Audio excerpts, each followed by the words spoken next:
Bismillahirrahmanirrahim. Assalamualaikum warahmatullahi wabarakatuh. Alhamdulillah, sahabat-sahabat, apa khabar semuanya? Di masa-masa begini, tak banyak benda yang boleh kita buat, tetapi kita sama-sama fikir dan sama-sama cari, siapakah orang di saat ini yang paling Allah kasih, dan apakah pula amalan yang paling Allah Ta'ala suka. Kalau kita dapat manfaatkan masa kita sekarang ni untuk jadi orang yang paling Allah kasih, buat amalan yang paling Allah suka, alangkah beruntungnya kita dalam keadaan kita terkepung antara dinding-dinding rumah kita. Kita masih lagi boleh memanfaatkan hidup kita ini untuk dapat redha Allah, terdekat dengan Allah. Untuk itu kita lihat satu hadis daripada riwayat Ibn Umar radhiyallahu taala anhuma. Qala Rasulullah sallallahu alaihi wasallam, ahabbun nasi ila Allah anfa'uhum linnas, wa ahabbul a'mali ilaihi sururun tudkhiluhu fi muslimin. Hadis ini diriwayatkan oleh Ibnu Abi Dunya, panjang tapi kita ambil sebahagian saja insya-Allah.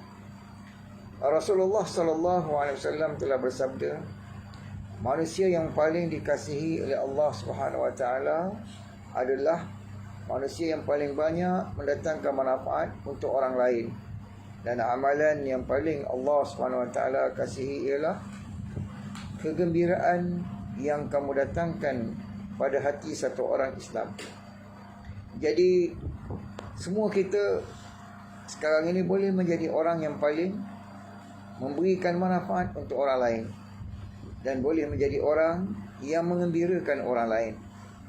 Paling tidak pun kita boleh bagi manfaat kepada orang dengan hanya duduk di rumah, tidak keluar daripada rumah kita. Itu pun sudah manfaat untuk orang lain. Itu pun telah mengembirakan, perbuatan yang mengembirakan orang lain. Apatah lagi kalau kita ini orang yang duduk di frontliner, di barisan hadapan, seperti para doktor, para jururawat, pembantu perubatan, pemandu ambulans, polis, tentera, relawan, dan semua petugas-petugas yang berada di barisan hadapan. Maka keluar daripada rumah pagi-pagi dengan niat untuk membantu saudara kita, dengan niat untuk mengembirakan mereka. Masya Allah, setiap langkah kita adalah di dalam keredaan Allah Subhanahu wa ta'ala. Dan begitu kita yang ada di dalam rumah ini, kita juga boleh melihat jiran-jiran kita, tetangga-tetangga kita yang barangkali dalam kesempitan, membantu mereka seupayanya. Dan dalam membantu ini juga kita boleh membantu terang-terang, kita boleh membantu secara tersembunyi. Kedua-duanya ada khair, ada kebaikan belaka, ada percontohan yang telah dibuat oleh baginda Rasulullah sallallahu alaihi wasallam. Dan saya suka kongsikan dengan satu peristiwa. Ummul Mukminin radhiyallahu taala anha satu ketika telah mengutuskan hambanya supaya membawa beberapa dinar dan dirham untuk diberikan kepada seseorang yang beliau tahu sangat memerlukan pada ketika itu.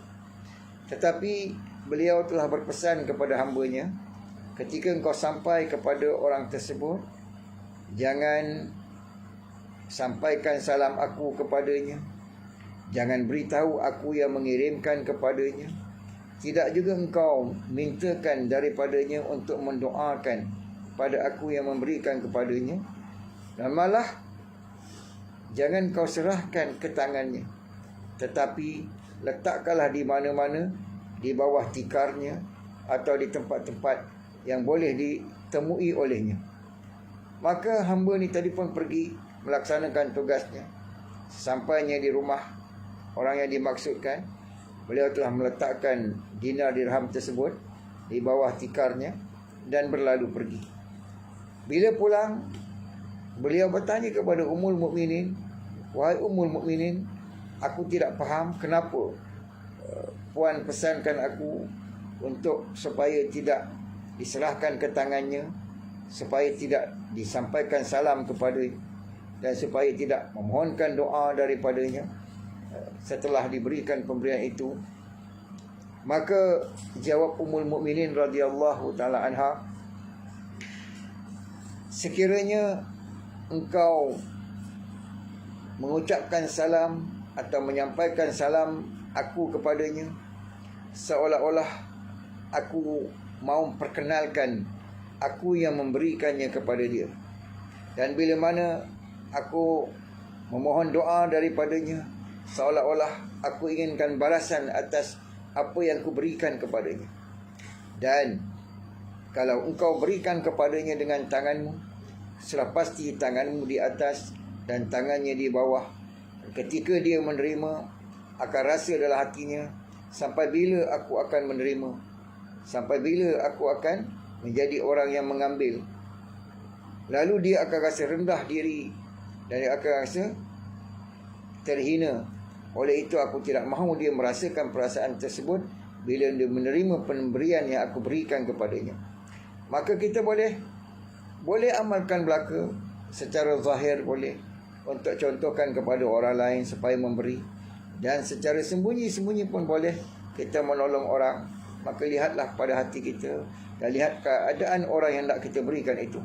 Mudah-mudahan Allah SWT redha kepada kita semua, kasih kepada kita semua, dan Allah angkatkan segala ketakutan, kerisauan, kebimbangan kita ini, dan Allah SWT singkapkan segala kegelapan ini dengan nusrah dan pertolongannya, insya-Allah Subhanahu wa taala. Amin ya rabbal alamin.